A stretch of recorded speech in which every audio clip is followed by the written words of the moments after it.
the ropes carved deep into her wrists until her hands turned numb.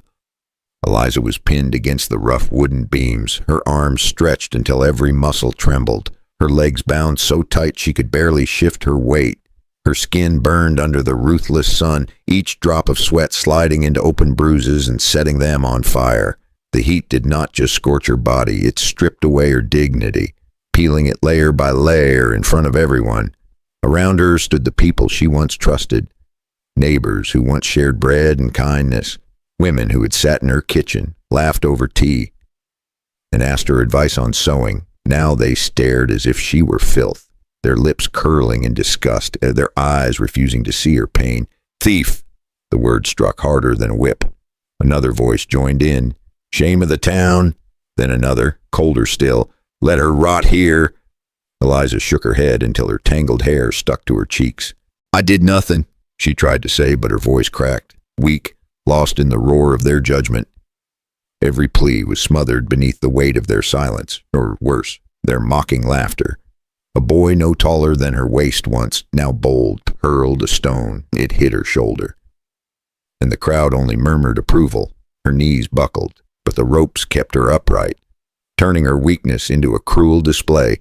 The sun pressed down mercilessly, her skin reddening, lips splitting with dryness. So she could not even wipe the sweat from her face, could not even shield her eyes from the glare.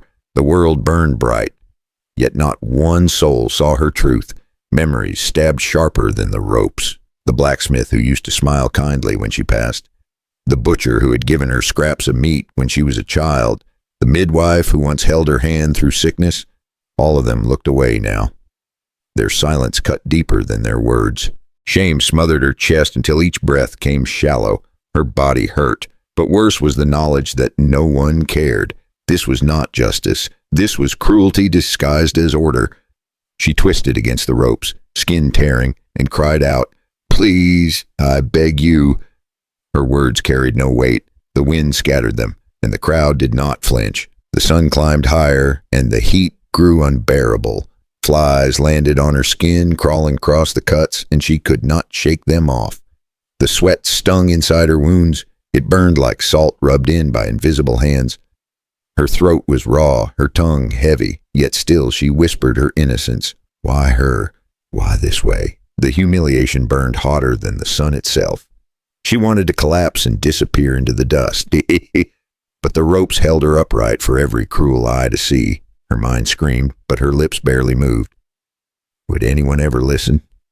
And then, through the haze of pain and shame, a memory returned. The look in Luke's eyes when he cornered her days ago. The words he hissed. The hand that reached where it should not. Her refusal. His fury. And soon after, the missing cattle. The whispers that began to circle. The blame that fell perfectly into place upon her shoulders. Eliza pressed her cheek to the coarse wood, her tears mixing with dust. The jeers faded for a moment, drowned out by the hammering of her heart. One thought consumed her, sharp and relentless. If every voice condemns her, if every neighbor turns away, who will uncover the lie before the sun burns her alive? Jacob dropped to one knee, his fingers tugging hard at the ropes biting into Eliza's wrist. Her skin was raw, her breathing shallow, but she still managed to lift her head. The look in her eyes was not just fear, it was the last hope she had left in this world. Just as the knot began to loosen, a sharp voice cut across the field. "Step away, Cain." Jacob froze, then slowly turned. Luke, son of the town elder, strutted forward with that same smirk folks in town had grown used to.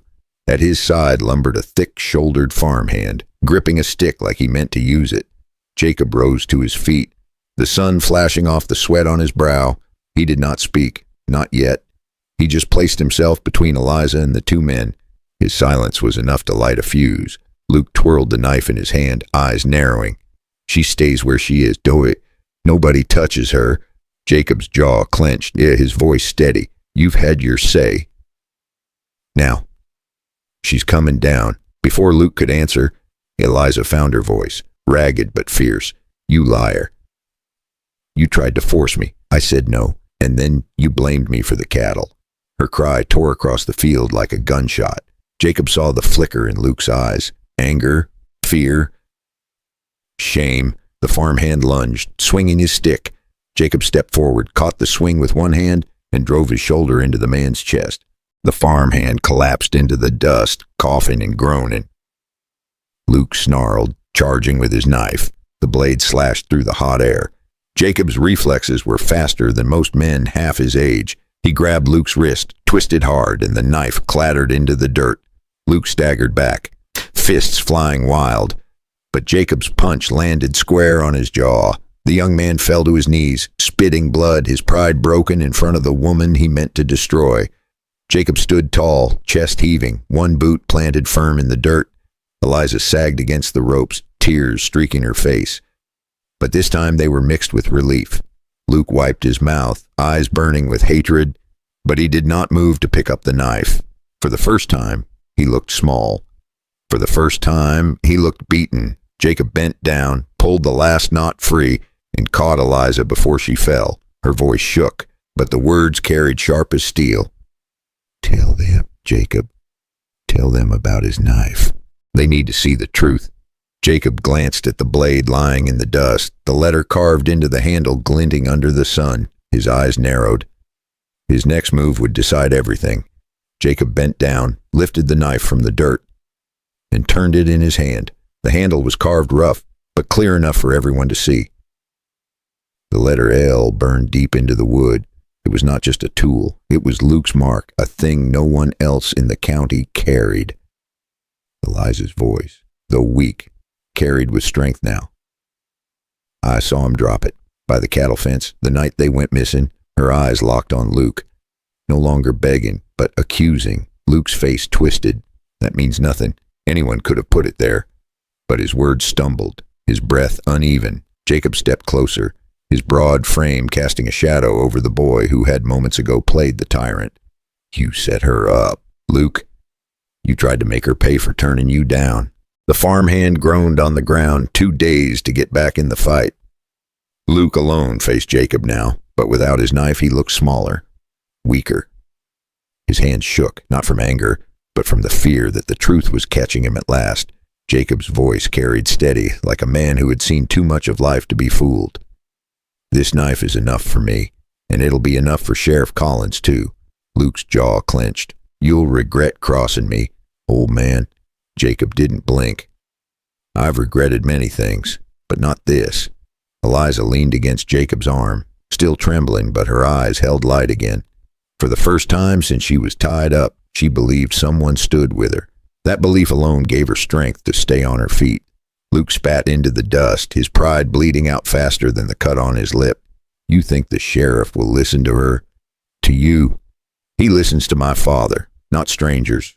Jacob's lips curled into the smallest of smiles. "You let me worry about Collins. He's known me longer than your daddy's been breathing easy."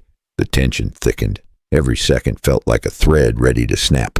Luke stared at the knife in Jacob's grip, then turned and stormed off, his pride wounded deeper than any bruise. The farmhand stumbled after him, limping and muttering. Jacob tucked the knife into his belt, then lifted Eliza gently onto his horse. "Hold tight. We're riding into town. Let's see how brave Luke feels when the sheriff sees this." The horse stepped forward, hooves crunching over dry grass, carrying them toward a reckoning that could no longer be avoided. And right here, if you've been drawn into this story and you want to follow every twist until the very end, make sure you hit that subscribe button. It's the best way to stay close as we ride deeper into the truth, because next, Jacob will bring Eliza face to face with Sheriff Collins, and the question is simple. Will justice stand with them, or will the power of Luke's family crush the truth once more? The ride into town was slow, the horse steady under the weight of two souls who had seen too much in one day. Eliza clung to Jacob's arm, her body weak, her face still streaked with dust and tears. She whispered only once, "Do you think he will believe us?" Jacob patted her hand, his voice low but sure. "If Collins is still the man I knew, he'll hear you out." The sun beat down as they crossed the wide street of the small town. Folks stopped to stare. Some whispered, some frowned, but no one stepped forward.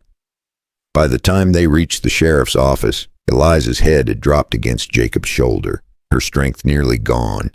Sheriff Collins looked up from his desk as Jacob pushed open the door. His eyes went wide at the sight. Eliza Moore. Lord above, what happened to her? Jacob set her gently in a chair. She was strung up like a thief, beaten by the sun and the crowd, and all because Luke decided she should pay for what he did. Collins leaned back, folding his arms. Those are strong words. Jacob, you know Luke's father sits high in this town. Jacob's hand went to his belt, pulling free the knife with the carved L. Then let the facts sit higher. This was found by the cattle fence. She saw him drop it, and today, he carried it right into the fight. The sheriff turned the knife in his hand, eyes narrowing. The letter cut deep into the handle left no room for doubt. He glanced at Eliza, who forced herself to sit straight, her voice trembling but steady. He tried to force me. I said no. Then the cattle were gone. He blamed me to cover his shame. For a long moment, the room held nothing but the sound of Collins' boots tapping the floor. Finally, he sighed. Heavy as a man who carried too many secrets already. I always knew that boy had his father's arrogance. Never thought he'd stoop this low. Jacob leaned forward, voice steady as stone. You gonna stand with the truth, Collins, or let the elder's son walk free? The sheriff met his old friend's eyes, and something unspoken passed between them. Collins nodded, slow but certain. I'll put this before the council. Luke will face questions he can't run from. Eliza let out a shaky breath, her shoulders slumping in relief, but the sheriff's voice sharpened again. Still, this town runs on power as much as truth. You both best be ready. His father won't let this go quiet. Jacob reached for his hat, eyes narrowing. Then we'll meet him head on. The stage was set. Justice had its opening, but the fight was far from over. And if you've stayed with us this long, you'll want to see what comes next, 'cause Luke's father is about to make his move, and the cost of standing with the truth may be higher than anyone expects. The council gathered that evening, and for the first time in many months, the town square was silent. Sheriff Collins laid the knife on the table, the letter carved into the handle plain for all to see. Luke stood in the corner, face pale, his father at his side fuming with pride and rage mixed together. The accusations could no longer be hidden. The truth had slipped out, and the whole town had to face it. Eliza sat with her hands folded tight in her lap. Her body still carried the bruises, but her spirit no longer bent the way it had on that wooden frame.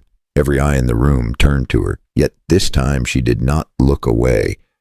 She spoke with a voice steadier than before. I never stole from you. I never betrayed this town. All I ever did was say no when a man wanted to take what was not his. The words spread through the crowd, settling heavy in every ear. People shifted in their seat. Some were ashamed. Some were angry at themselves for believing the lie. Jacob stood behind her, quiet but strong, the kind of presence that made others think twice before speaking. Sheriff Collins gave the final word. This town has been fed on lies long enough. Luke will answer for this. And with that, the weight of false judgment began to lift. As Eliza stepped outside, the sunlight touched her face again. This time it did not feel like punishment. It felt like a chance to breathe, a chance to live. She looked at Jacob, her voice soft but clear. You saved me when no one else would. He tipped his hat, a small smile tugging at his mouth. Maybe you saved yourself. I just happened to ride by. And here's where the story leaves us with more than an ending. It leaves us with a question. How often do we turn away when someone is cast aside? How often do we stay silent when lies are easier than truth? And when the moment comes to stand tall, will we step forward like Jacob, or will we let fear make the choice for us? Stories like this remind us that courage can come from the most ordinary souls. That justice, even when threatened by power, can still rise if just one person refuses to look away. And maybe, just maybe, love is born not in comfort, but in the fire of trials that test who we really are. If this story has touched you, take a moment now to like this video. And if you want more stories that carry the dust of the Wild West and the lessons of life, make sure you subscribe to the channel. It is the best way to ride with us into the next tale, because the West is full of secrets yet to be uncovered, and every story holds a question waiting for you to answer.